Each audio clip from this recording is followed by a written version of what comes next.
Hello everyone, welcome to our channel. RRB NTPC CBT 1 ఎగ్జామ్కి useful అయ్యేటువంటి questions మీకు daily model papers రూపంలో అందించడం జరుగుతుంది. This is the model paper 13. Total 50 model పేపర్స్లో ఇది 13th మోడల్ పేపర్ అండి. ప్రీవియస్ మోడల్ పేపర్స్ చూడనటువంటి వాళ్ళు కింద డిస్క్రిప్షన్లో లింక్స్ ఇచ్చాను. ఆ ప్రీవియస్ మోడల్ పేపర్స్ అనగా 1 to 12 వరకు ఉన్నటువంటి మోడల్ పేపర్స్ చూడొచ్చు.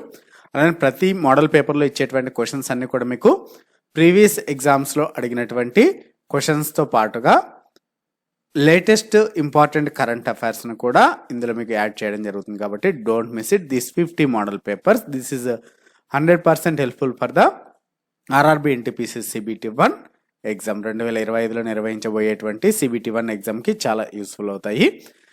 మన ఛానల్లో ఉన్నటువంటి వీడియోస్ని చూస్తూ మన ఛానల్ని సబ్స్క్రైబ్ చేసుకుని వారు సబ్స్క్రైబ్ చేసుకొని వీడియోని లైక్ చేయండి. సో చాలామంది వీడియోస్ని చూస్తున్నారు, సబ్స్క్రైబ్ చేసుకోవడం లేదండి. మరి సబ్స్క్రైబ్ చేసుకుంటే జస్ట్ మీరు మాకు జస్ట్ సపోర్ట్ ఇచ్చినట్టు. సో సబ్స్క్రైబ్ చేసుకొని మన ఛానల్ని ఎంకరేజ్ చేయండి. అలానే RRB assistant loco pilot, RRB NTPC, RRB JEE, RPF SI వీటికి ప్రిపేర్ అవుతున్నటువంటి అభ్యర్థులందరూ కూడా టెక్స్ట్ బుక్ పాస్ప్రో యూజ్ చేసి మీరు ప్రీవియస్ ఇయర్ క్వశ్చన్ పేపర్స్ని, ప్రాక్టీస్ టెస్టుల్ని అన్నిటిని కూడా చాలా తక్కువ రేటుకి పొందవచ్చండి. సో మనకు టెక్స్ట్ బుక్ అందిస్తుంది సప్నోకి ఉడాన్ ఆఫర్. ఇది 2 days మాత్రమే, 14th and 15th నవంబర్, అనగా ఇవాళ 15th నవంబర్ చివరి డేట్ అండి ఈ యొక్క ఆఫరు. సో మన ఛానల్ కోడ్ MACOL అనేటువంటి ఈ కోడ్ని యూజ్ చేసి 12% డిస్కౌంట్ని పొందండి. గుర్తుపెట్టుకోండి, కూపన్ కోడ్ MACOL. సో 439 రూపీస్కే మీకు 1 year వరకు అన్లిమిటెడ్గా ప్రాక్టీస్ టెస్ట్లు కావచ్చు, ప్రీవియస్ ఇయర్ క్వశ్చన్ పేపర్స్ కావచ్చు. ఇందులో రైల్వేకి సంబంధించి 605 ప్రీవియస్ ఇయర్ క్వశ్చన్ పేపర్స్ ఉన్నాయి. అలానే టెస్ట్లు 6177 టోటల్ టెస్ట్లు ఉన్నాయి. మరి ఇంట్రెస్ట్ ఉన్నటువంటి క్యాండిడేట్స్ యొక్క సప్నోకి ఉదాన్ అనేటువంటి ఆఫర్ని యూజ్ చేసి టెక్స్ట్ బుక్ 1 year పాస్ప్రోని తీసుకోవడానికి ట్రై చేయండి. డిస్క్రిప్షన్లో లింక్ ఉంది, ఆ లింక్ ద్వారా మీరు ఈ టెక్స్ట్ బుక్ పాస్ప్రోని పొందవచ్చు. మరి ఆర్ఆర్బి ఎగ్జామ్స్తో పాటుగా ఇతర కాంపిటేటివ్ ఎగ్జామ్స్ కూడా ఈ ఆఫర్ అనేది యూజ్ అవుతుంది. నార్మల్గా 699 ఉన్నది, ఇప్పుడు మన ఛానల్ ఆఫర్ ద్వారా 439 రూపీస్కి అందించడం జరుగుతుందండి. Don't miss this opportunity. Interest ఉన్న వాళ్ళు డిస్క్రిప్షన్లో ఇచ్చిన లింక్ ద్వారా ప్రొసీడ్ అవ్వచ్చు. మరి ఫస్ట్ క్వశ్చన్లోకి వెళ్దాం. Read the statements and select a conclusion from the given alternatives. So మనకి ఇక్కడ సిలాజిజం నుంచి క్వశ్చన్ ఇచ్చారండి. సో స్టేట్మెంట్స్ ఇచ్చారు. సో ఫస్ట్ ఏమేమి స్టేట్మెంట్స్ ఇచ్చారంటే all apples are leaves, some leaves are lemons, no lemon is house అనేటువంటి 3 స్టేట్మెంట్లు ఇచ్చారు. సో ఎప్పుడైనా కూడా మనకు స్టేట్మెంట్స్ సిలాజిజంకి సంబంధించి వాటికి బేసిక్ డయాగ్రామ్ వేసుకోవాలి. తర్వాత కంక్లూజన్స్ ఇస్తారు. ఆ కంక్లూజన్స్ని ఎన్ని ఫాలో అవుతున్నాయి ఆ స్టేట్మెంట్స్ అనేది చూడాలి. ఇంకొకటి ఏంటంటే తెలుగులో ఈ సిలాజిజం అనేది నేర్చుకోవడం కొంచెం డిఫికల్ట్గా ఉంటుంది. సాధ్యమైనంత వరకు ఇంగ్లీష్లో నేర్చుకోవడానికి ట్రై చేయండి, ఇంగ్లీష్లోని ఈజీగా ఉంటుంది. మరి ఈ క్వశ్చన్ ఎక్స్ప్లెనేషన్లోకి వెళ్ళినట్టయితే, సో ఫస్ట్ ఇచ్చినటువంటి స్టేట్మెంట్స్కి ఒక బేసిక్ డయాగ్రామ్ని డ్రా చేద్దాం. సో ఏమన్నా ఆల్ యాపిల్స్ ఆర్ లీవ్స్ అంటే యాపిల్స్ ఇవనుకుంటే ఇవన్నీ యాపిల్స్, ఈ ఆల్ యాపిల్స్ ఏ అని రాస్తాం. మరి అంతా రాసుకోకండి, యాపిల్స్ అంటే జస్ట్ ఏ రాసుకోండి. ఆల్ యాపిల్స్ ఆర్ లీవ్స్ అన్నారు, ఎల్ అని రాస్తున్నారు. తర్వాత సమ్ లీవ్స్ ఆర్ లెమన్స్ అన్నారు. మరి లీవ్స్ లెమన్ రెండు ఎల్తోనే ఉన్నాయి కాబట్టి LEA అని రాస్తున్నా లీవ్స్ అనేసి. So leaves, some leaves, lemons అని అంటే కొన్ని ఆకులు, నిమ్మకాయలు, లెమన్స్ అంటే ఇవి లెమన్స్ అని LEM అని రాస్తున్నా కన్ఫ్యూజన్ లేకుండా. తర్వాత no lemon is house. So లెమన్కి హౌస్కి, ఇది హౌస్ అనుకుంటే నో అంటున్నాడు కాబట్టి ఈ రెండింటికి ఎటువంటి సంబంధం లేదని ఇలా మార్కింగ్ వేసుకోవాలి. This is the basic diagram. ఇప్పుడు కంక్లూజన్స్ ఏవేవి ఫాలో అవుతాయో చూద్దాం. ఫస్ట్ది some houses are apples. So యాపిల్స్కి హౌసెస్కి సమ్ అనే రిలేషన్ ఉంది అంటున్నాడు. మనకి బేసిక్ డయాగ్రామ్లో అయితే ఎక్కడ కూడా లేదు. సో కాబట్టి ఫస్ట్ కంక్లూజన్ రాంగ్. తర్వాత some lemons are apples. So some lemons are apples అంటే లెమన్స్కి యాపిల్స్కి సమ్ అనే రిలేషన్ ఉందా? సో యాపిల్కి లెమన్కి అయితే బేసిక్ డయాగ్రామ్లో ఎటువంటి సంబంధం లేదు కాబట్టి ఇది కూడా రాంగ్. తర్వాత మూడో conclusion no house is apple. హౌస్కి యాపిల్కి సంబంధం లేదంటున్నాడు. చూడండి, మనం ఇందాక సమ్ హౌసెస్ ఆర్ యాపిల్స్ అన్నప్పుడు బేసిక్ డయాగ్రామ్ నుంచి తీసుకుందాం. కానీ నో హౌస్ ఈజ్ యాపిల్ అన్నప్పుడు బేసిక్ డయాగ్రామ్నే ఫైనల్గా చేయకూడదు. అంటే ఎప్పుడైతే నో కానీ నాట్ కానీ ఇలాగా నెగిటివ్లో చెప్పాడు అంటే కాదు అవ్వదు అనేటువంటి సిచ్యువేషన్ వచ్చినప్పుడు దీనికి ఆపోజిట్ వేసుకొని మనం ప్రూవ్ చేయాలి. దీనికి ఆపోజిట్ అంటే నో హౌస్ ఈజ్ యాపిల్ అంటే ఒక్క హౌస్ కూడా యాపిల్ కాదు అని. దానికి ఆపోజిట్ ఏమవుతుందంటే కొన్ని అయినా అవుతాయి అని, అంటే సమ్ హౌస్ ఈజ్ యాపిల్ అనేటువంటి దీన్ని మనం వేసుకోండి. అంటే ఇలాగా సమ్ హౌస్ ఈజ్ యాపిల్ అంటే ఇది హౌస్ అనుకుంటే సమ్ హౌస్ ఈజ్ హౌస్కి యాపిల్కి సమ్ అనే రిలేషన్ వేయగలమా అంటే ఇలా వేసామనుకోండి. మిగిలినటువంటి ఇప్పుడు ఈ స్టేట్మెంట్స్ అన్నీ ఉన్నాయి, ఈ స్టేట్మెంట్స్ అన్నీ కూడా సాటిస్ఫై చేయాలి. ఇప్పుడు స్టేట్మెంట్స్ అన్నిటికీ ఈ డయాగ్రామ్ రాయాలి. ఆల్ యాపిల్స్ ఆర్ లీవ్స్ అంటే ఈ యాపిల్స్కి ఇలా డయాగ్రామ్ వేయాలి. Okay, leaves. తర్వాత సమ్ లీవ్స్ ఆర్ లెమన్స్, లీవ్స్కు సమ్ లెమన్స్ అవుతున్నాయి. తర్వాత నో లెమన్ ఈజ్ హౌస్ అంటే లెమన్కి హౌస్కి సంబంధం లేదు. లెమన్ ఇక్కడ హౌస్ ఇక్కడ వరకు ఉంది, లెమన్ ఇక్కడ వరకు, నో కూడా ఉంది. అంటే మనం ఇప్పుడు 3 స్టేట్మెంట్లని డ్రా చేసాం. వాడు చెప్పినటువంటి దానికి ఆపోజిట్ వేసుకోండి. అంటే నో యాపిల్ ఈజ్ హౌస్ అనే దానికి opposite some house is Apple అవుతుంది అని మనము ప్రూవ్ చేయగలిగాం. మరి ప్రూవ్ చేయగలిగామంటే వాడు చెప్పినది రాంగ్ అని చెప్పొచ్చు. మరి రాంగ్ అని చెప్తున్నా ఇప్పుడు అన్ని స్టేట్మెంట్లు ఫాలో అవ్వాలంటే ఒకసారి గమనించండి, మనం ఏం ప్రూవ్ చేసాము, సమ్ హౌస్ ఈజ్ యాపిల్ అంటే ఇక్కడ మనకు ఫస్ట్ స్టేట్మెంట్లో ఇచ్చారు సమ్ హౌస్ ఈజ్ యాపిల్ అంటే మనం ఇది రాంగ్ అని చెప్పాం. మరి ఇక్కడ రైట్ అని చెప్తున్నాం అంటే మనకి ఇప్పుడు ఇది రైట్ అయినట్టే కదా, ఇది రైట్ అయింది కానీ బేసిక్ డయాగ్రామ్ నుంచి ఇది రాంగ్ అవుతుంది. ఇటువంటి సిచ్యువేషన్లో ఏం చేయాలి అంటే ఇది ట్రూ అయిందంటే ఈ మనకు థర్డ్ కంక్లూజన్ రాంగ్, ఒకవేళ ఇది రాంగ్ అయిందంటే థర్డ్ కంక్లూజన్ కరెక్ట్ అని. అంటే సమ్ము నో అని వచ్చినప్పుడు ఇక్కడ వర్డ్స్ ఉన్నాయి కదా, హౌస్ యాపిల్, సేమ్ ఇక్కడ కూడా హౌస్ యాపిల్ ఉన్నాయి. అలాగే సమ్ము నో వచ్చినప్పుడు ఈ రెండింటిలో ఏదో ఒకటి ట్రూ అవుతుంది. అప్పుడు ఎయిదర్ ఆర్ వస్తుంది అంటే ఎయిదర్ 1 ఆర్ 3 ఫాలోస్. సో ఈ టైప్ ఆఫ్ క్వశ్చన్స్ సిలాయిజం నుంచి కన్ఫ్యూజ్ అవ్వకుండా జాగ్రత్తగా చేయండి. Okay, so 4th option is the right answer. Next one, in certain code triple is return as SQHOKD. So triple అనేటువంటి వర్డ్ని SQHOKDగా రాశారు. How is exotic coded in that code. మరి EXOTIC అనేటువంటి దాన్ని ఏ విధంగా రాయగలరు అంటున్నారు. చూడండి, ఫస్ట్ టీ ఉంది, ఇక్కడ ఎస్ ఉంది అంటే ఏం చేస్తారు, టీకి -1 చేశారు. తర్వాత ఆర్ ఉంది, క్యూ ఉంది అంటే ఆర్కి -1 చేశాడు. తర్వాత ఐ ఉంది, హెచ్ ఉంది, -1, పి ఉంది, ఓ ఉంది, -1. అలాగా అంటే దానికి ముందున్న లెటర్కి రాశాడు. ఇక్కడ ఇచ్చినటువంటి వర్డ్ని ఇవి ఎలా కోడ్ చేశారంటే ప్రతి లెటర్కి కూడా ఒక లెటర్ని మైనస్ చేసి రాస్తాడు. అంటే ఇప్పుడు ఎక్సోటిక్ ఉంది, ఈ అంటే -1 అంటే డి వస్తుంది. తర్వాత ఎక్స్ అంటే డబ్ల్యూ వస్తుంది -1 అంటే. మరి ఇక్కడ డబ్ల్యూ ఉన్నవి ఇది లేదు, ఇది లేదు, ఈ రెండు ఉన్నాయి, ఏ మరియు సి. మరి తర్వాత ఓకి ముందు ఎన్, తర్వాత టి, ఎస్, DWNS, DWNH ఉంది, ఇది కూడా రాంగ్, ఇది కరెక్ట్. అంతా కూడా చేయాల్సిన అవసరం లేదు, ఇక్కడ వరకే అర్థమైపోయింది మనకు ఆన్సర్ అనేది third option. Next question, X-rays which are now used on a day-to-day basis for diagnosis in medicine was discovered by. So వైద్య శాస్త్రంలో రోగ నిర్ధారణ కోసం ఇప్పుడు రోజువారీ ప్రాతిపదికన ఉపయోగించేటువంటి ఎక్స్ కిరణాలను ఎవరు కనుక్కున్నారు? సో ఇది కూడా వెరీ వెరీ మోస్ట్ ఇంపార్టెంట్ అండి. విల్హెల్మ్ రాంట్జెన్ అని, Niels Bohr, Ernest Rutherford, Max Born. Answer first one, Wilhelm Roentgen. So ఈయన జర్మనీకి చెందినటువంటి శాస్త్రవేత్త అండి. 1895 సంవత్సరంలో ఈయన ఈ ఎక్స్ కిరణాలని కనుక్కున్నాడు, విల్హెల్మ్ రాంట్జెన్. సో జర్మనీలోని ఒక యూనివర్సిటీలో కనుక్కున్నాడు. Next one, which country was Luong Cuong appointed as president in October 2024? October 2024లో లుయాంగ్ క్యుయాంగ్ ఏ దేశానికి అధ్యక్షుడిగా నియమితులయ్యారు? సో కరెంట్ అఫైర్స్ క్వశ్చన్స్ అండి. సో ఈయన వియత్నాంకి అధ్యక్షుడిగా ఎన్నికయ్యారు. సో గత 18 నెలల నుంచి దాదాపు చాలామంది ప్రెసిడెంట్స్ ఎన్నికవుతున్నారు. అంటే ఇక్కడ ప్రెసిడెంట్స్ అనేది ఎన్నుకోవడం, మరి వారిపైన విమర్శలు రావడం ఇలాగ జరుగుతోంది. సో ఇక్కడ ఇప్పుడైతే వియత్నాంకి ప్రెసిడెంట్గా Luang Kwong appoint చేయబడ్డారు.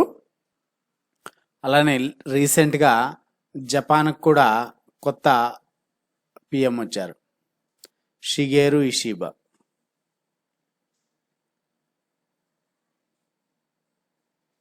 So ఫూమియో Kishida ప్లేస్లో జపాన్కి కొత్త పిఎం కూడా వచ్చారు. ఇంకా అలానే సో రీసెంట్గా ఎన్నికైనటువంటి కొంతమంది ప్రెసిడెంట్స్ చూసినట్టయితే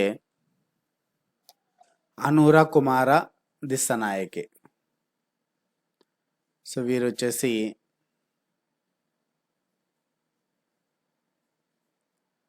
సో పేర్లో అర్థమైపోయి ఉండాలి, శ్రీలంకకి ప్రెసిడెంట్గా వచ్చారు.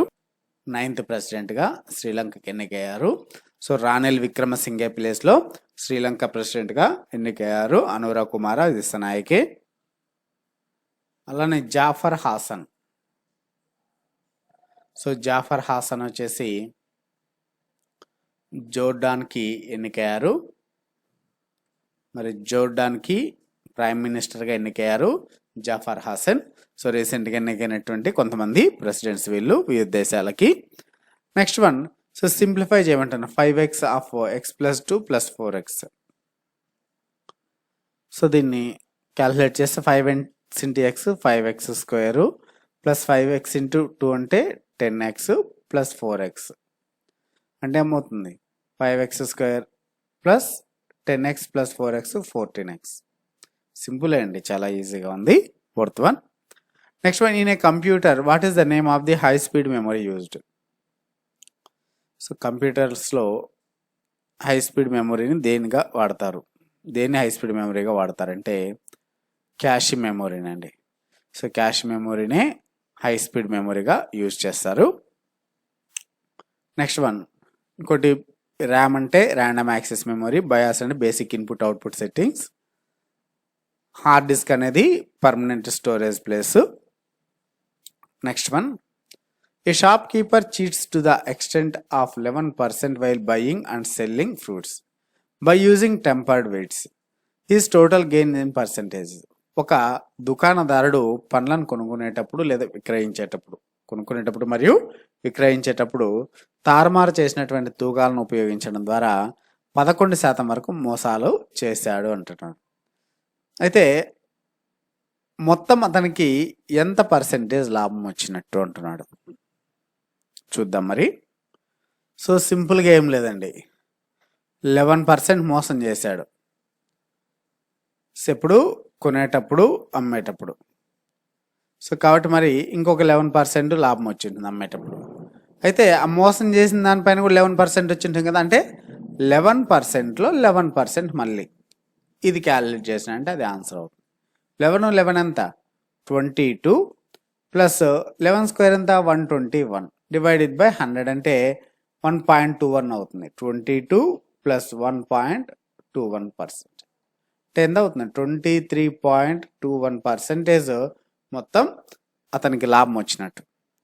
సో చాలామంది 11% కొనేటప్పుడు అన్నాడు, 11% అమ్మేటప్పుడు అంటున్నారు కదా. మరి 11% కొనేటప్పుడు అంటే ఆల్రెడీ దానిపైన కూడా మళ్ళీ లాభం తీస్తున్నాడు అనేసి దాని అర్థం. అంటే మనకి ఇప్పుడు ఆన్సర్ ఏమవుతుంది, సెకండ్ ఆప్షన్ ఆన్సర్ అవుతుంది. Next one, the cash difference between the selling price of an article at a profit of 2% and 18% is 3 rupees. The ratio of 2 selling prices is. So 2% మరియు 18% లాభంతో ఒక వస్తువు యొక్క అమ్మకపు ద్వారా మధ్య నగదు వ్యత్యాసం 3 రూపాయలు. 2 విక్రయ ధరల నిష్పత్తి ఎంత? సో మరి చూసినట్టయితే ఇందులో సో ఒకదాన్ని 2% లాభం అంటే 102%, ఇంకో దాన్ని 118%తో అమ్మాడు. ఇక్కడ మనకు ఆ 3 రూపీస్ అనేది అవసరం లేదండి యాక్చువల్గా. ఇప్పుడు దీనికి రేషియో కనుక్కుంటే సరిపోతుంది. ఎంత వస్తుంది 2.50 ఒకట్లా 2.5 10 2 9 18 51:59 అంతే. First option is the right one. Confuse చేయడానికి ఆ 3 రూపీస్ ఇచ్చాడు. Next one, the value of 0.592 divide by 0.8. So ఇటువంటి వాటిని సింపుల్గా చేయొచ్చండి, కన్ఫ్యూజ్ అవ్వకుండా. చూడండి, దీన్ని 592 డివైడెడ్ బై 1000 అని, అలానే డివైడెడ్ బై 8/10 అని రాసుకోవచ్చు. ఎప్పుడైతే డివైడెడ్ బై ఉందో దాని పక్కన దాన్ని రివర్స్ రాసుకుంటే సరిపోతుందండి భిన్నాల్లో.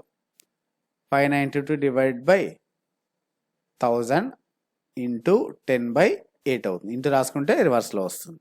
ఇప్పుడు క్యాలిక్యులేట్ చేస్తే 0 0 క్యాన్సిల్, 8 1 8 7 56, 3 ఉంటుంది, 8 4 42. ఎంత మిగిలింది మనకు? 74/100. అంటే దీన్ని ఏం రాసుకో 0.74. Answer is second option. అంతేగాని మళ్ళీ మీరు దాన్ని క్యాన్సిల్ చేసుకోవాలంటే పాయింట్లలో కష్టం అవుతుంది. కాబట్టి ఇలా ఫ్రాక్షన్స్లో మార్చుకొని క్యాన్సిల్ చేసుకొని కన్వర్ట్ చేసుకుంటే ఈజీగా ఉంటుంది. Next one, Laura was going with a boy and is asked by a woman about the relationship between them. Lara replied, అంటే ఇది బ్లడ్ రిలేషన్ సంబంధించిన క్వశ్చన్ అండి ఇది. సో లారా ఏమని చెప్తున్నారంటే, మై మెటర్నల్ అంకుల్ అంటే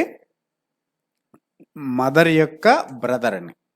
so maternal uncle and the uncle of his maternal uncle is the same అంటున్నారు. So maternal uncle of his maternal uncle అంటే మెటర్నల్ అంకుల్ యొక్క అంకుల్ ఇద్దరు ఒకరే అంటున్నారు. How is Laura related to? So Laura ఒక అబ్బాయితో వెళ్తూ ఉండగా వారి మధ్య సంబంధం గురించి ఒక మహిళ అడిగింది. లారా బదులిచ్చారు, నా మామ మరియు అతని మామయ్య యొక్క మామ ఒకటే అంటున్నారు. ఆ అబ్బాయితో లారాకి ఎలా సంబంధం ఉంది?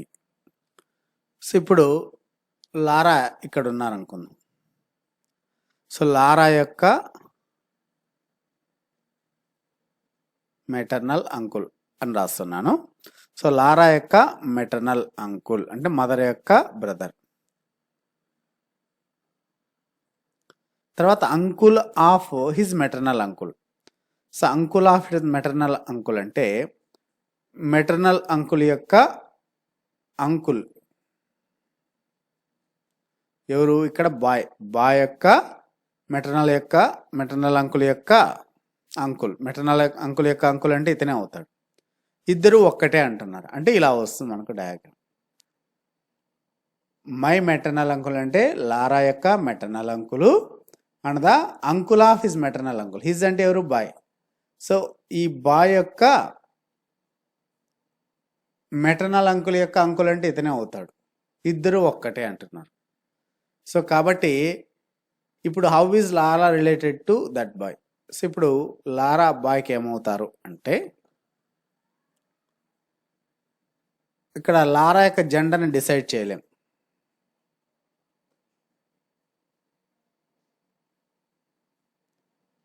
సో నెఫ్యూగా అంటే వీళ్ళిద్దరూ బ్రదర్స్ అండ్ సిస్టర్స్ కానీ ఇలా అవుతారు. అంటే బ్రదర్ యొక్క లారా బ్రదర్ యొక్క కొడుకు అని ఏమవుతారు? నెఫ్యూ కానీ ఆంట్ కానీ అవుతారు. Aunt and nephew. Aunt or కాదు అండ్ అండి. So Lara related with that boy. So answer second one. Next one, compute of 69,696 into 9,999. So దీన్ని క్యాల్కులేషన్ అడుగుతున్నారు. ఇప్పుడు మనకు ఆప్షన్స్లో గమనించండి, దీన్ని చాలామంది డైరెక్ట్గా క్యాల్కులేషన్ చేస్తుంటారు. దానికన్నా ఈజీ మెథడ్ చెప్పేదా? సో 69,696 ఇంటూ 10,000 -1 రాసుకోవచ్చు. అంటే ఇప్పుడు దీనికి ఏమవుతుంది? 69,696 -1 అవుతుంది. సో దీన్ని క్యాలిక్యులేట్ చేస్తే ఏమవుతుంది? 69,696 ఎన్ని జీరోలు ఉన్నాయి? 4 జీరోలు -1. -1 అంటే దీంట్లో నుంచి 69,696 తీసేయాలి. 69,696. 10లో 6 పోతే 4, 9లో 9 పోతే 0, 9లో 6 పోతే 3, 9లో 9 పోతే 0, 15లో 6 పోతే 9. 90,304. 90,304 మనకు దీంట్లో లేదు, దీంట్లో లేదు, ఈ రెండు ఆప్షన్స్లో ఉంది. తర్వాత మళ్ళీ నెక్స్ట్ ఏమొస్తుంది, ఇంకా 8 వస్తుంది, 6 వస్తుంది, 68. ఆ రెండిట్లో కూడా సేమ్ ఉంది, మళ్ళీ 69. అంటే మనకు ఫోర్త్ ఆప్షన్ వస్తుంది, ఇది కూడా లేదు. Answer is fourth one. Next one, in a certain code RIPPLE is return as 613382. తర్వాత PREACH is coded as 362457. How is PILLER return that code? So మనకు ఒక వర్డ్ నేమో ఒక రకంగా ఇంకో వర్డ్ని ఇంకో రకంగా రాసి PILLERని ఏ విధంగా రాయొచ్చు అంటున్నారు. సో ఇక్కడ మనకు గమనించండి, ఇక్కడ R ఉంది, ఇక్కడ R ఉంది, ఇక్కడ R ఉంది. అంటే ఇప్పుడు మనకు R కోడ్ సపోజ్ 6 అనుకుంటే ఇక్కడ సెకండ్ 6 ఉందా? సో కాబట్టి యాసిస్గా ఫస్ట్ లెటర్ 6, ఐకి 1, పీకి 3, మళ్ళీ P3నే L8, E2 అలా రాశారు. ఇప్పుడు మనం ఇందులో తీసుకుంటే P ఎంత అవుతుంది? ఇక్కడ 3 ఉంది కదా, 3 అవుతుంది. అంటే మనకు ఈ ఆప్షన్ అనేది వెళ్ళిపోతుంది. తర్వాత I వచ్చేసి 1 ఉంది, 1, L 8 ఉంది, 3188.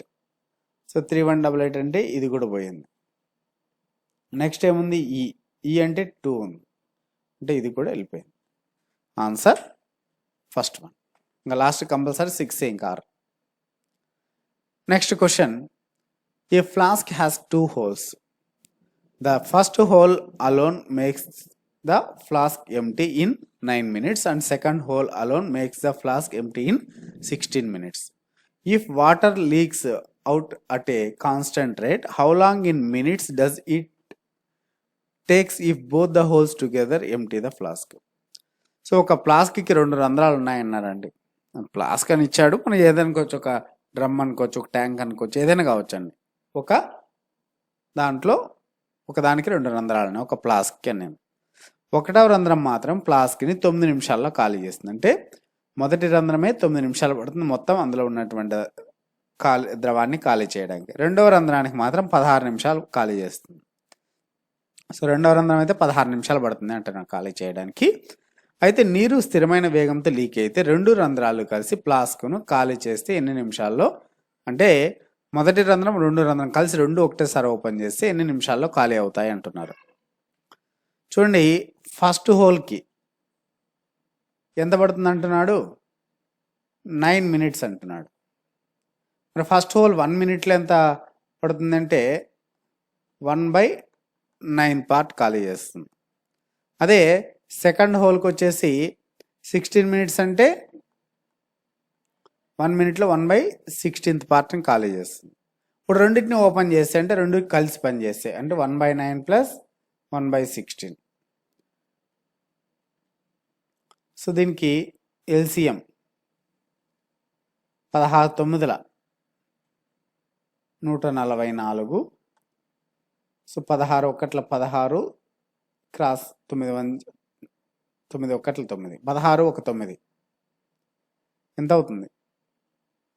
25/144. ఇది 1 minute 2 కలిసి, మొదటి రంధ్రం 2వ రంధ్రం కలిసి ఖాళీ చేస్తే. అదే మొత్తం ఎన్ని నిమిషాలు పడుతుందంటే దాన్ని రివర్స్ చేసుకుంటే సరిపోతుంది.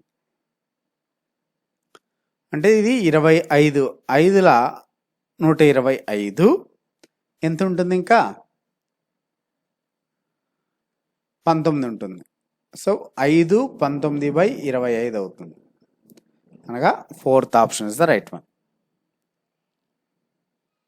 Next question, which country was officially declared malaria free by the World Health Organization in October 2024? October 2024లో ప్రపంచ ఆరోగ్య సంస్థ ఏ దేశాన్ని అధికారికంగా మలేరియా రహితంగా ప్రకటించింది?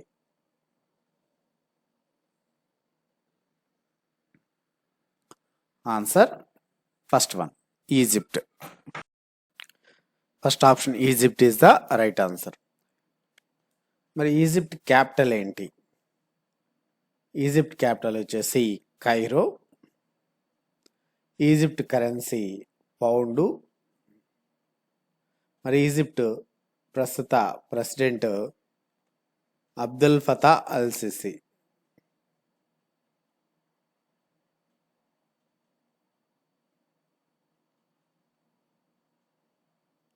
అలాంటి డబ్ల్యూహెచ్ఓకి సంబంధించింది కూడా ఇంపార్టెంట్ అండి. మరి డబ్ల్యూహెచ్ఓ ఎప్పుడు ఏర్పాటయింది అంటే 7th ఏప్రిల్ 1948లో ఏర్పడిందండి. అందుకే ప్రతి సంవత్సరము 7th ఏప్రిల్న వరల్డ్ హెల్త్ డేగా జరుపుతారు. వరల్డ్ హెల్త్ డే ఎందుకు జరుపుతారు అంటే 7వ తేదీన డబ్ల్యూహెచ్ఓ ఏర్పాటైంది కాబట్టి. మరి దీని యొక్క హెడ్ క్వార్టర్ ఎక్కడ? డబ్ల్యూహెచ్ఓ హెడ్ క్వార్టర్ కూడా వెరీ ఇంపార్టెంట్ అండి. జెనీవా, స్విట్జర్లాండ్ అండి. Geneva, Switzerland. మరి దీని యొక్క డబ్ల్యూహెచ్ఓ ప్రెసిడెంట్ ఎవరు? Tedros Adhanom.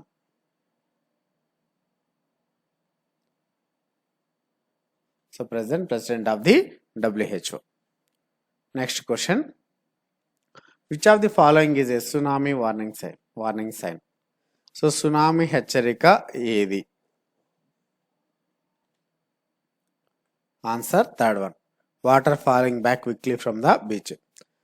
సో బీచ్ల్లో వాటర్ త్వరగా వెనక్కి వెళ్ళడం అనేది సో సునామీ హెచ్చరిక గుర్తుగా భావిస్తారు. సో ఎప్పుడైతే బీచ్లో ఉన్నటువంటి వాటరు సో వెంటనే వెనక్కి పడిపోయిందో, తగ్గిపోయిందో, బ్యాక్ వాటర్ వెళ్ళిపోయిందో అప్పుడు సునామీ హెచ్చరికగా భావిస్తారు. వెరీ వెరీ ఇంపార్టెంట్ అండి. So third option is the right one. అలానే సునామీ అవేర్నెస్ డేని ఎప్పుడు జరుపుకుంటారు ప్రతి సంవత్సరం అంటే ప్రతి సంవత్సరము నవంబర్ 5వ తేదీన జరుపుకుంటారండి. సో ఇది world tsunami awareness day.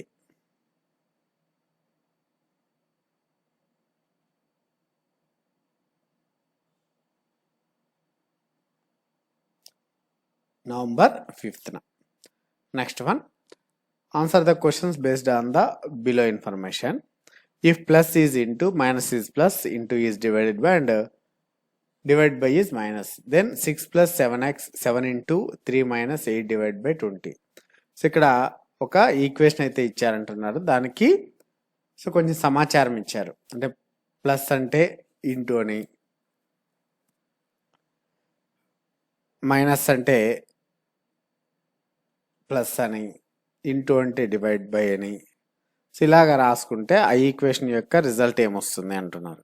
So అక్కడ ఇచ్చినటువంటి గుర్తుల ఆధారంగా రాసుకుంటే మనకు సో ఫస్ట్ ఏముంది 6 ఉంది, ప్లస్ అంటే ఇంటూ అన్నాడు, ఇంటూ 7, ఇంటూ అంటే ఏమన్నాడు, ఇంటూ అంటే డివైడెడ్ బై అన్నాడు, డివైడెడ్ బై 3, మైనస్ అంటే ప్లస్, ప్లస్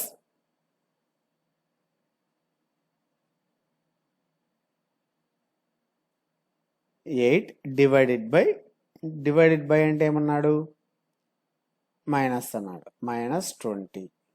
దీని రిజల్ట్ ఇప్పుడు 6 × 7 డివైడ్ బై 3ని ఇంటూ 1/3గా రాసుకోవచ్చు. +8 -20, 3 1 3 2 6, అప్పుడు 2 7 14, 14 1 14, +8 -20, 14 ఒక 8, 22 -20 అంటే 2 అవుతుంది. Answer is third one. So ఎందుకు ఇంత ఈజీగా ఇస్తారంటే చాలామంది కన్ఫ్యూజ్ అయ్యి రాంగ్ ఆన్సర్స్ పెడతారండి. అందుకోసం అలాగే ఇస్తారు. ఈజీ క్వశ్చన్సే, బట్ ఏంటంటే బాగా ప్రాక్టీస్ చేయడం ద్వారా యాక్యురసీ అనేది వస్తుంది. అలానే మీకు ఈ వీడియోలో ఇచ్చినటువంటి క్వశ్చన్స్ అన్ని కూడా మీరు PDF రూపంలో కూడా డౌన్లోడ్ చేసుకోవచ్చు అండి. డిస్క్రిప్షన్లో లింక్ ఉంది, మళ్ళీ కూడా మీరు ప్రాక్టీస్ చేసుకోవచ్చు. Don't miss it. Next question, the most abundant of the rare gases is. So అరుదైన వాయువుల్లో అత్యధికంగా లభించేది ఏది? హీలియమా, ఆర్గానా, నియానా, నైట్రోజన్. అంటే జడ వాయువుల్లో రేర్ గ్యాస్ అత్యధికంగా ఉండేది. సో సెకండ్ వన్ ఆర్గాన్ అండి. సార్ దీన్ని రేర్ గ్యాసెస్ అనొచ్చు, లేదా నోబుల్ గ్యాసెస్ అని కూడా అంటారు వీటిని. Next one, where was the first Namo Bharat Diwas held. So నమో భారత్ దివాస్ ఎక్కడ జరిగింది? అసలు నమో భారత్ దివాస్ అంటే ఏంటో కూడా చూద్దాం. సో ఎక్కడ జరిగింది అంటే న్యూఢిల్లీలో జరిగిందండి. సో మరి ఈ నమో భారత్ దివస్ని జరిపేది ఆర్గనైజ్ చేసేది ఎవరు అంటే ఎన్సిఆర్టీసీ అండి. So NCRTC national capital region transport corporation యొక్క ఫస్ట్ నమో భారత్ దివస్ని న్యూఢిల్లీలో ఆర్గనైజ్ చేసింది. మరి నమో భారత్ దివస్ అనేది ప్రతి సంవత్సరం కూడా ఎప్పుడు జరుపుతారంటే అక్టోబర్ 21న జరుపుతారు. దేనికి గుర్తుగా జరుపుకుంటారంటే సో నమో భారత్ ట్రైన్స్ని 1 year కంప్లీట్ అయిన సందర్భంగా జరిపారండి నమో భారత్ ట్రైన్స్. మరి అక్టోబర్ 20, 2023న భారత ప్రధాని నరేంద్ర మోడీ గారు 17 కిలోమీటర్ల సెక్షన్లో ఎక్కడి నుంచి ఎక్కడి వరకు అంటే షహీదాబాద్ నుంచి దుహాయ్ డిపోర్ట్ సెక్షన్ వరకు, ఇది మన భారతదేశంలో మొట్టమొదటి రీజనల్ ర్యాపిడ్ ట్రాన్స్పోర్ట్ సిస్టమ్ అండి. RRTS countries first regional rapid transit system. ఈ షహీదాబాద్ నుంచి దుహాయ్ డిపోర్ట్ సెక్షన్ అనేది 17 కిలోమీటర్లు ఉంటుంది. మరి ఈ మొట్టమొదటి RRTS regional rapid transit system అనేది 82 కిలోమీటర్లు ఎక్కడి నుంచి ఎక్కడి వరకు ఉందంటే ఢిల్లీ నుంచి గజియాబాద్ నుంచి మీరట్ ఈ రీజన్లో ఉంది. మొత్తం 82 కిలోమీటర్లు. దీన్ని ఇంప్లిమెంట్ చేసినది ఆపరేట్ చేసేది ఎవరంటే NCRTC national capital regional transport corporation అనేది ఆపరేట్ చేస్తుంది. మొత్తం 82 కిలోమీటర్ల యొక్క ట్రాన్సిట్ సిస్టమ్. మరి ఏంటిది ఈ నమో భారత్ ట్రైన్స్ అంటే ఏవి అంటే హై స్పీడ్ సెల్ఫ్ రిపెల్డ్ ట్రైన్స్. ఈ యొక్క ఆర్ఆర్టీఎస్లోని అంటే రీజనల్ ర్యాపిడ్ ట్రాన్సిట్ సిస్టంలో హై స్పీడ్ సెల్ఫ్ ప్రొపెల్డ్ ట్రైన్స్నే ఏమంటారంటే నమో భారత్ ట్రైన్స్ అంటారు. అది కూడా వెరీ ఇంపార్టెంట్. నమో భారత్ ట్రైన్స్ అంటే ఏవి అని. So high speed self propelled trains ఎందులో అంటే ఇక రీజనల్ ర్యాపిడ్ ట్రాన్సిట్ సిస్టమ్కి సంబంధించి దీనిపైన రన్ అయ్యేటువంటి ఆర్ఆర్టీఎస్ పైన రన్ అయ్యేటువంటి హై స్పీడ్ సెల్ఫ్ ప్రొపెల్డ్ ట్రైన్స్ని నమో భారత్ ట్రైన్స్ అంటారు. Next one, the mean of the data 1, 12, 12, 34, 14, 2, 12, 14, 34 is. సరే, క్వశ్చన్లో రాంగ్ పడింది. ఏంటంటే ఇక్కడ 1 ఉండాలి, తర్వాత 1/2 ఇది 1/2నే, ఇది 3/4, ఇది 1/4, ఇది 2, తర్వాత 1/4, 1/4, 3/4. సో మరి దీని యొక్క మీన్ సగటు అంటే 1 + 1/2 + 1/2 + 3/4 + 1/4 + 2 + 1/2 + 1/4 + 3/4 హోల్ డివైడెడ్ బై ఎన్ని ఉన్నాయి ఎలిమెంట్స్ 1, 2, 3, 4, 5, 6, 7, 8, 9 ఉన్నాయి. Divide by 9. Some of the elements by number of elements. రాసుల మొత్తం బై రాసుల సంఖ్య సగటుకి ఫార్ములా. ఇప్పుడు దీన్ని క్యాల్కులేషన్ చేస్తే సో చూడండి దీనికి ఎల్సిఎం ఏమవుతుంది. సో ఎల్సిఎం 4గా తీసుకుంటే 4 ఒకట్ల 4 ప్లస్ 2 రెండ్ల 4 కాబట్టి 2 + 2 + 3 ప్లస్ 4 ఒకట్ల 4 కాబట్టి 1 ప్లస్ 4 రెండ్ల 8. ఇక్కడ ప్లేస్ సరిపోవడంలో ఇటు సైడ్ రాస్తాను. 4 + 2 + 2 + 3 + 1 + 8 + 2 2 = 4 కాబట్టి 2, 4 1 = 4 కాబట్టి 1, 4 1 = 4 కాబట్టి 3 divided by 4 whole divided by 9. ఎంత అవుతుందండి? 4 2 6, 2 8 3 11 1 12 1 8 20 22 23 26 26/36. ఇది 9 4 36 మల్టిప్లై చేస్తుంది. సో కాబట్టి 4 9 రెండింటిని మల్టిప్లై చేసుకోవాలి. అప్పుడు 36 వస్తుంది. ఇప్పుడు 2 13 26, 2 18 36 అంటే 13/18 is the answer. Second option. Next one, so variance of the data 2, 4, 5, 6, 8, 7, 8, 17 is 23.33. So variance చెప్తున్నాడు. 6 నంబర్లకి 23.3. Then the variance of 4, 8, 10, 20, 12, 16, 34 will be. So మరి వాటికి వేరియన్స్ ఎంత అంటున్నాడు. సో ఇక్కడ మనకు సో ఎంత ఇచ్చాడు వేరియన్స్ 2కి 4కి 5కి 6కి 8కి 17కి వేరియన్స్ 23.33 ఇచ్చాడు. మనకు అడిగినది దీనికి కదా, అంటే డబల్ అయింది. అంటే 2 into 2, 4, 5, 6, 8, 17. ఇందులో కామన్ తీస్తే 2 కామన్ తీస్తే 2 2 జా 4, 2 4 జా 8, 2 5 జా 10, 2 6 జా 12, 2 8 జా 14, 2 17 జా 34. సో ఇటు సైడ్ దీన్ని డబల్తో మల్టిప్లై అంటే 4తో మల్టిప్లై చేసుకుంటే 23.33 అవుతుంది. ఇప్పుడు దీన్ని మల్టిప్లై చేస్తే ఎంత అవుతుంది? 4 మూల 12, 4 మూల 12 1 13, 4 మూల 12 1 13, 4 2 8 1 9. 93.32 అంటే మనకు దగ్గరగా ఉన్నది ఇదే అవుతుంది. సో అప్రాక్సిమేట్కి third option is the right one.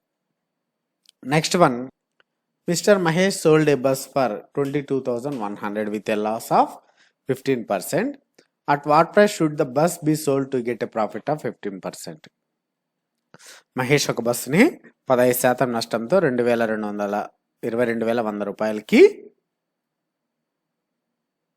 అమ్మాడు. అయితే 15% లాభం పొందడానికి బస్సుని ఎంత ధరకు విక్రయించాలి? చూడండి, 22,100 రూపాయలు. సో దీన్ని అమ్మాడు, selling price. So selling price ఎంత నష్టంతో అన్నాడు? 15% నష్టం అంటే ఎంత కమ్మినట్టు? 85% అమ్మాడండి. 85% అంటే ఇప్పుడు ఎంత? 22,100 రూపాయలు. అయితే what price should the bus should be sold to get a profit of 15%. మరి 15% లాభం అంటే 100% అనేది ఎప్పుడు కూడా కాస్ట్ ప్రైస్ కొన్న వెల అంటాం. మరి 15% లాభం అంటే 115% రావాలి. అంటే 115% అయితే ఎంత? That is the answer. So ఇక్కడ 5తో 5 1 5 ఏళ్ళ 35, 5తో 5 2 10, 5 3 15. 17తో క్యాన్సల్ చేసుకుంటే 17 1 17, 5 ఉంటుంది. 17 3 51, 0 0, 1300 ఇంటూ 23 అవుతుంది.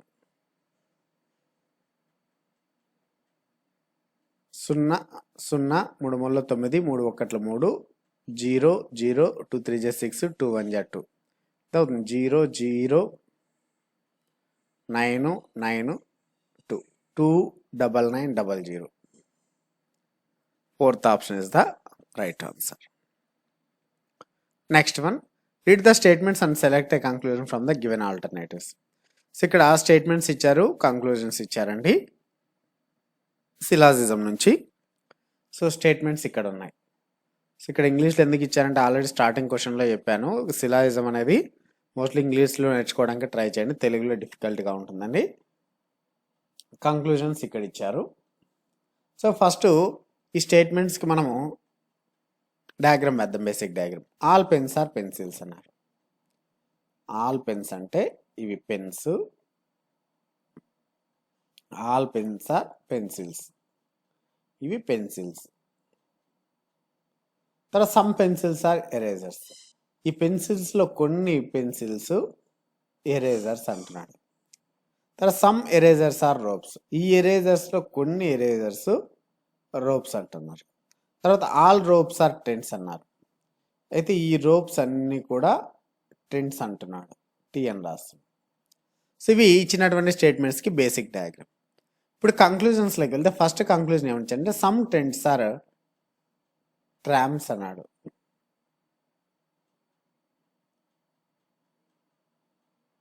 ట్రామ్స్ అనేది ఎక్కడ ఇవ్వలేదు అసలు. Some tents are trams. So trams అనేది లేదు కాబట్టి ఇది వదిలేసేయండి, ఇది కంపల్సరీ రాంగే చెప్పాలి. తర్వాత some ropes are pens, so ropes కొన్ని పెన్స్ అంటున్నాడు. మరి రోప్స్కి పెన్స్కి అసలు సంబంధమే లేదు కాబట్టి రాంగ్. తర్వాత some erasers are pens, so ఎరేజర్స్కి పెన్స్కి సమ్ అనే బంధం ఉందా? లేదు. తర్వాత some pencils are pens, so మరి కొన్ని పెన్స్ పెన్సిల్స్ అంటున్నాడు. కరెక్టే అండి, ఎందుకంటే పెన్ను పెన్సిల్స్ రెండు ఆల్ రిలేషన్స్లో ఉన్నాయి కాబట్టి సమ్ అనేది కూడా ఫాలో అవుతుంది. కాబట్టి fourth one is the right answer is fourth one. First కంక్లూజన్లో అసలు సంబంధం లేని ఇచ్చారు, ఇంకా ఈజీగా చెప్పేది అది రాంగ్ అని. Next question, which is the correct ascending order of the given numbers. So మనకి ఇచ్చినటువంటి నెంబర్స్లో ఆప్షన్స్లో ఇచ్చినటువంటి వాటిలో సో ఆరోహణ క్రమాన్ని అసెండింగ్ ఆర్డర్ని అంటే తక్కువ నుంచి ఎక్కువకి రాయండి అంటున్నారు. సో మనకు ఫస్ట్ ఇచ్చినటువంటి వాటన్నిటిని ఒకసారి రాసుకుందాం పాయింట్స్ రూపంలో, అంటే వాల్యూ రూపంలో. సో 2/3 అంటే ఎంత వస్తుంది? 0.6 వస్తుంది. 3 6 18, 2 ఉంటుంది, మళ్ళీ 3 6 18, సో 0.66. తర్వాత 3/4 తీసుకోండి, సో ఇది 0.7 వస్తుంది. మరి 5/6 తీసుకోండి, 0.8 వస్తుంది. 0.6, 0.7, 0.8 అంటే మనకు 2/3, 3/4, 5/6 ఉన్నది థర్డ్ ఆప్షన్లో మాత్రమే ఉంది. సో కాబట్టి third option is the right one. So ఇదండి మనకు మోడల్ పేపర్ 13. సో నెక్స్ట్ వీడియోలో మరిన్ని ఇంపార్టెంట్ క్వశ్చన్స్ని ఎక్స్ప్లెయిన్ చేస్తాను, డోంట్ మిస్ ఇట్. మీకు ఈ వీడియో నచ్చినట్లయితే లైక్ చేయండి, షేర్ చేయండి. సో మన ఛానల్కి సబ్స్క్రైబ్ చేసుకొని సపోర్ట్ చేయండి. Thanks for watching.